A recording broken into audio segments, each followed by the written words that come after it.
तो चलिए देखते हैं मार्केट क्या कह रहा है। स्वागत है आपका चार्ट विद पवन पर, फाइनेंशियल मार्केट्स का फ्यूचर। 16 मई 2026 ये वो दिन था जब इंडियन बुलियन मार्केट में लिटरली एक भूचाल आ गया। ब्रेकिंग न्यूज आई और सिल्वर प्राइसेस में अचानक से एक ऐसी जबरदस्त हलचल मची कि हर कोई हैरान रह गया। तो आज के इस एक्सप्लेनर में हम इस मैसिव नोटिफिकेशन और इन अचानक बदले हुए रूल्स के पीछे का पूरा सच एकदम डिटेल में डिकोड करेंगे। अब देखिए, इस वक्त मार्केट में सबसे बड़ा पैनिक किस बात का है? क्या सच में भारत में चांदी पूरी तरह से बैन हो गई है? मतलब क्या अब फिजिकल सिल्वर खरीदना या इंपोर्ट करना बिल्कुल नामुमकिन हो गया है? चलिए, सबसे पहले तो इस सबसे बड़ी अफवाह और पैनिक को क्लियर कर लेते हैं। ये वही एग्जैक्ट रेगुलेटरी डॉक्यूमेंट है जिसके बारे में हर जगह बात हो रही है। DGFT notification number 17/2026-27। इसने कुछ स्पेसिफिक ITC कोड्स पर नए काफी स्ट्रिक्ट रूल्स लगाए हैं।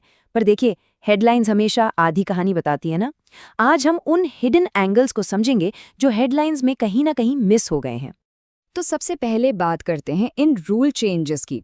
कैसे ये सिस्टम फ्री से रिस्ट्रिक्टेड कैटेगरी में शिफ्ट हुआ ये है कि पहले 99.9% प्योरिटी वाली जो सिल्वर बार्स होती थी वो सीधा फ्री कैटेगरी में आती थी। मतलब कोई भी ऑथराइज्ड डीलर उन्हें आसानी से देश में ला सकता था। लेकिन अब गेम बदल गया है। इन्हें अब रिस्ट्रिक्टेड कैटेगरी में डाल दिया गया है। इसका सीधा सा मतलब है कि अब इंपोर्ट्स के लिए स्पेशल गवर्नमेंट लाइसेंस चाहिए होगा और साथ ही RBI के स्ट्रिक्ट रूल्स को भी फॉलो करना पड़ेगा। लेकिन यहाँ एक बहुत ही जरूरी पॉइंट है। रिस्ट्रिक्टेड का मतलब बैन बिल्कुल नहीं होता। ये बेसिकली एक ट्रेड कंट्रोल मैकेनिज्म है। चांदी अभी भी देश में आएगी, जरूर आएगी। बस फर्क सिर्फ इतना है कि अब वो पूरी तरह से रेगुलेटेड, प्रॉपर्ली डॉक्यूमेंटेड और एकदम स्ट्रिक्टली मॉनिटर्ड तरीके से आएगी। अब चलते हैं मैक्रो कैटलिस्ट पर और देखते हैं इस अचानक हुए पॉलिसी शिफ्ट के पीछे आखिर क्या बड़े कारण थे। 15%, ये नंबर बहुत क्रूशियल है। 13 मई को क्या हुआ था? चांदी और सोने पर जो कस्टम ड्यूटी लगती है वो 6% से सीधा जंप करके 15% हो गई।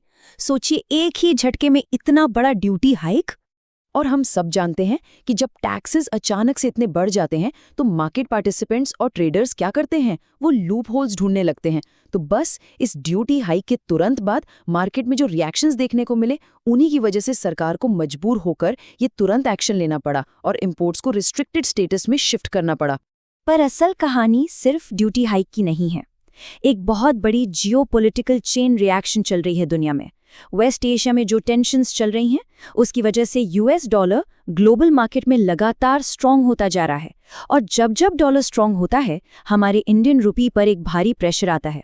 अब क्योंकि चांदी तो डॉलर्स में ही खरीदी जाती है ना, तो लगातार बढ़ते हुए इंपोर्ट बिल को कंट्रोल करने और अपने फॉरेक्स रिजर्व्स को बचाने के लिए सरकार का ये डिफेंस मूव लेना एब्सोल्युटली जरूरी हो गया था।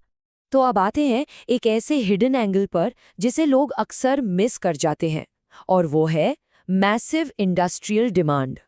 आमतौर पर चांदी का नाम सुनते ही दिमाग में क्या आता है? गहने, पूजा के बर्तन या सिक्के, राइट? लेकिन आज का जो असली गेम है वो इंडस्ट्रियल डिमांड का है। सोलर पैनल्स, इलेक्ट्रिक व्हीकल्स और हाईटेक इलेक्ट्रॉनिक्स का।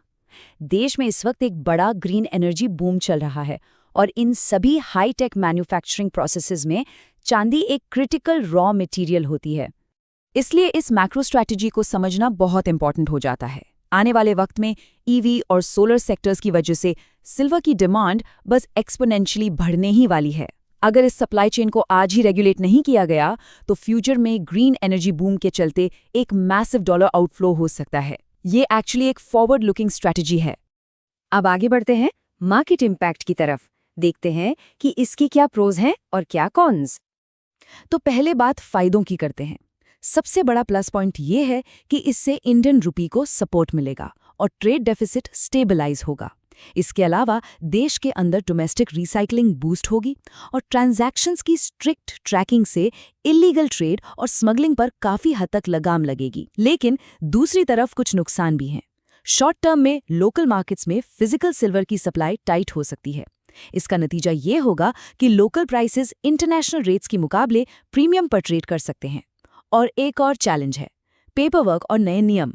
इनकी वजह से हमारी सोलर और इलेक्ट्रॉनिक्स कंपनीज को रॉ मटेरियल मिलने में थोड़ी देरी यानी प्रोक्योरमेंट डिलेज का सामना भी करना पड़ सकता है।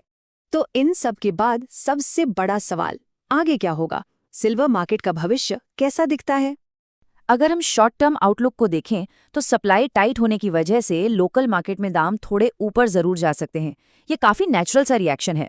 लेकिन जरा लॉन्ग टर्म पिक्चर देखिए।